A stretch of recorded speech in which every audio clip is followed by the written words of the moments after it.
ഏവർക്കും വൃന്ദാവനത്തിന് യൂട്യൂബ് ചാനലിലേക്ക് സ്നേഹപൂർവ്വം സ്വാഗതം. ഞാൻ ദേവനന്ദു. ഇന്ന് നമ്മൾ ചർച്ച ചെയ്യാൻ പോകുന്നത് വിഷുഫലമാണ്. അപ്പം മേടം മുതൽ മീനം വരെയുള്ള ഓരോ രാശിക്കാർക്കും എന്ത് ഫലമാണ് അനുഭവത്തിൽ വരിക, ഗുണമാണോ ദോഷമാണോ എന്നൊക്കെയാണ് നമ്മൾ ചർച്ച ചെയ്യാൻ പോകുന്നത്. അപ്പം മേടരാശിയിലാണ് ഇപ്പൊ വ്യാഴത്തിന്റെ സ്ഥിതി അല്ലേ. മെയ് 1 ശേഷം അത് എങ്ങോട്ടാവും? ഇടവൻ രാശിയിലേക്കാവും. അതുപോലെ തന്നെ ശനി എന്ന് പറയുന്നത് കുംഭൻ രാശിയിലാണ് സഞ്ചരിക്കുന്നത്. അതുപോലെ തന്നെ രാഹു മീനം രാശിയിലുമാണ് സഞ്ചരിക്കുന്നത്. ഇപ്പൊ പൊതുവെ വിഷുഫലത്തിൽ മറ്റുള്ള ഗ്രഹങ്ങൾ എന്ന് പറയുന്നത് ഇടയ്ക്കിടയ്ക്ക് മാറുന്നുണ്ടല്ലോ. ഒരു മേജർ ആയിട്ട് ട്രാൻസിറ്റ് ഇത് മൂന്നുമാണ്.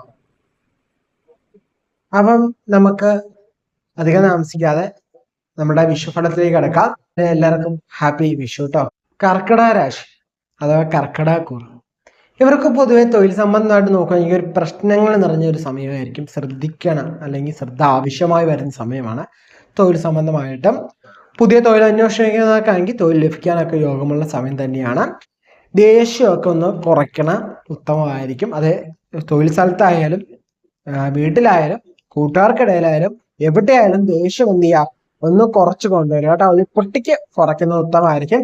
നിങ്ങളുടെ ദേഷ്യം തന്നെ നിങ്ങൾക്ക് എന്താവും, പാരയാവാൻ ചാൻസ് കൂടുതലാണ്. അതുകൊണ്ടാണ് പറയുന്നത്. അതുപോലെ തന്നെ മറ്റുള്ളവരുടെ കുറ്റം പറയുന്നത് കേൾക്കാൻ നിൽക്കാതെയും മറ്റുള്ളവരുടെ കുറ്റം പറയാതെ ഇരിക്കാണ് പ്രത്യേകം ശ്രദ്ധിക്കണം. നിങ്ങൾ അങ്ങനെ പറയുമെന്നല്ലാട്ടെ ഉദ്ദേശിച്ചത്, പക്ഷെ അങ്ങനെ പറയുന്നവരുണ്ടെങ്കിൽ എന്ത് ചെയ്യാം, അതൊന്ന് കുറയ്ക്കുന്നത് ഉത്തമമായിരിക്കും.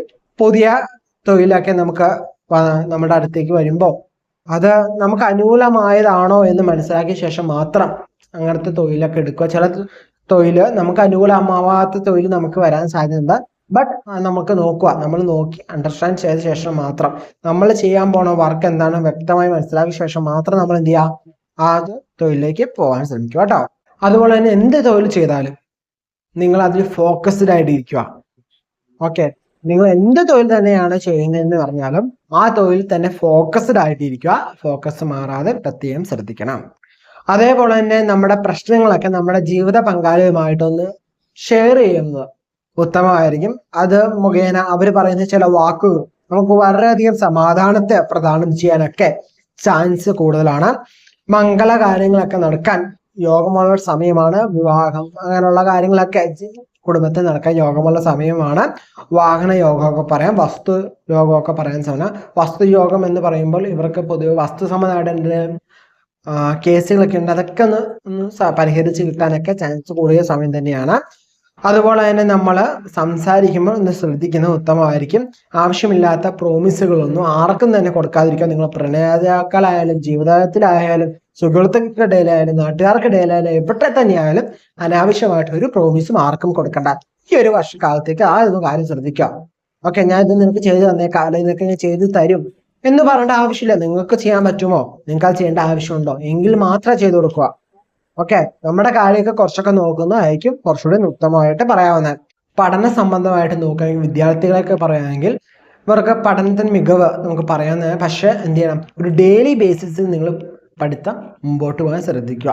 ഏപ്രിൽ 14 മുതലെങ്കിലും 2024 ഏപ്രിൽ 14 മുതലെങ്കിലും നിങ്ങളുടെ പഠനം സംബന്ധമായിട്ട് നോക്കും. നിങ്ങൾ അന്നന്ന് അപ് ടു ഡേറ്റ് ആയിട്ട് എന്ത് ചെയ്യുക, പഠിച്ചു പോകാൻ ശ്രമിക്കുക. ഇന്ന് പഠിപ്പിക്കുന്ന ഇന്ന് തന്നെ പഠിച്ചിട്ട് കിടക്കാൻ ശ്രമിക്കുക. നാളെ രാവിലെ ഒന്നായിട്ട് റിവിഷൻ ചെയ്യുന്നത് ഉത്തമമായിരിക്കും. ഓക്കെ, അപ് ടു ഡേറ്റ് ആയി പോയി കഴിഞ്ഞാൽ നിങ്ങൾക്ക് വിദ്യയ്ക്ക് നല്ലൊരു വിജയം കാണാൻ പറ്റും. ആരോഗ്യ കാര്യങ്ങളെ കർക്കിടക രാശിക്കാരെ ഒന്ന് ശ്രദ്ധിക്കുന്നത് ഉത്തമമാണ്. മാതാപിതാക്കളുടെ കാര്യങ്ങളിൽ, മാതാപിതാക്കളുടെ കുടുംബ സംബന്ധമായിട്ടും എന്തെങ്കിലുമൊക്കെ വാർത്തകളൊക്കെ കേൾക്കാൻ യോഗമുള്ള ടൈമാണ്. സോ ആ ഒരു കാര്യങ്ങളൊന്ന് ശ്രദ്ധിക്കുന്നത് ഉത്തമമായിരിക്കും. ആ കുടുംബത്തിലുള്ള അംഗങ്ങളുടെയൊക്കെ ആരോഗ്യ കാര്യങ്ങളൊക്കെ ഒന്ന് ശ്രദ്ധിക്കുന്നത് ഉത്തമമാണ് കേട്ടോ. ഇത്രയാണ് മേടം മുതൽ മീനം വരെയുള്ള ഓരോ രാശിക്കാരുടെ ഫലം എന്ന് പറയുക. നിങ്ങൾക്ക് മനസ്സിലായി എന്ന് വിചാരിക്കുന്നു. എന്തെങ്കിലും സംശയങ്ങളുണ്ടെങ്കിൽ താഴെ കമന്റ് ചെയ്തോ, നമ്മുടെ വാട്സപ്പിലോ ചോദിക്കാവുന്നതാണ്. നിങ്ങളുടെ വിലയായ അഭിപ്രായങ്ങൾ താഴെ കമന്റ് ചെയ്യാൻ മറക്കരുത്. നമ്മുടെ ചാനൽ ഇതുവരെ സബ്സ്ക്രൈബ് ചെയ്യാതെ ആരെങ്കിലും വീഡിയോ കാണുന്നത് സബ്സ്ക്രൈബ് ചെയ്ത് സപ്പോർട്ട് ചെയ്യണം കേട്ടോ. നമ്മളിപ്പം 20K കഴിഞ്ഞല്ലേ, നമ്മള് 25Kയിലേക്ക് എത്താൻ പോവാണ്. സോ നമ്മൾ എന്ത് ചെയ്യാം, മാക്സിമം സബ്സ്ക്രൈബ് ചെയ്ത് സപ്പോർട്ട് ചെയ്യുക. നിങ്ങൾ സുഹൃത്തുക്കൾക്കുള്ള വീഡിയോ ഷെയർ ചെയ്യാനും ശ്രമിക്കുക. അതുപോലെ തന്നെ വിഷുഫലത്തിൽ ഗുണദോഷ ഫലങ്ങളൊക്കെ ഉണ്ട്, ഗുണഫലങ്ങൾ ദോഷഫലങ്ങളൊക്കെ ഉണ്ട്. നിങ്ങൾ എന്ത് ചെയ്യുക, നിങ്ങൾ ചെയ്യുന്ന കർമ്മത്തിൽ പൂർണ്ണമായിട്ട് വിശ്വസിക്കുക. നല്ലത് ചെയ്താൽ നല്ലത് തന്നെ കിട്ടും. ബട്ട് അതിന് കുറച്ച് ഡിലേസ് ഒക്കെയാണ് ഇത് വരുത്താൻ പറ്റുള്ളൂ. സോ അങ്ങനെയുള്ള കാര്യങ്ങളൊക്കെ ഒന്ന് ശ്രദ്ധിക്കുക. ആത്മവിശ്വാസം കലയാതെ മുന്നോട്ട് പോകാൻ ശ്രമിക്കുക. ആത്മവിശ്വാസം പൂർണ്ണമായിട്ട് നിങ്ങളുടെ ഉള്ളിലുണ്ടാവണം. നമ്മൾ എന്താണ് നമുക്ക് പൂർണ്ണമായിട്ടൊരു ബോധ്യം ഉണ്ടെങ്കിൽ നമുക്ക് അത്യാവശ്യമായിട്ട് നല്ല രീതിയിൽ എന്ത് ചെയ്യാം, ജീവിതത്തിൽ വിജയിക്കാൻ സാധിക്കും കേട്ടോ.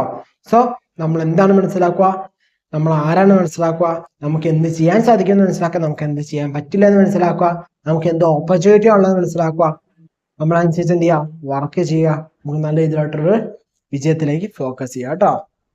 നമുക്ക് എല്ലാവരും വിജയിക്കാൻ സാധിക്കുന്നേ.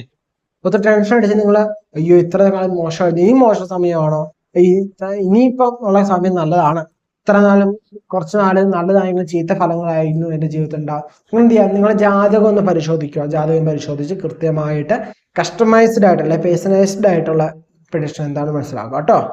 എന്നിട്ട് കുറച്ചുകൂടി ഫോക്കസ്ഡ് ആയിട്ട് നിങ്ങൾ ജീവിതം മുന്നോട്ട് നോക്കി കാണുക.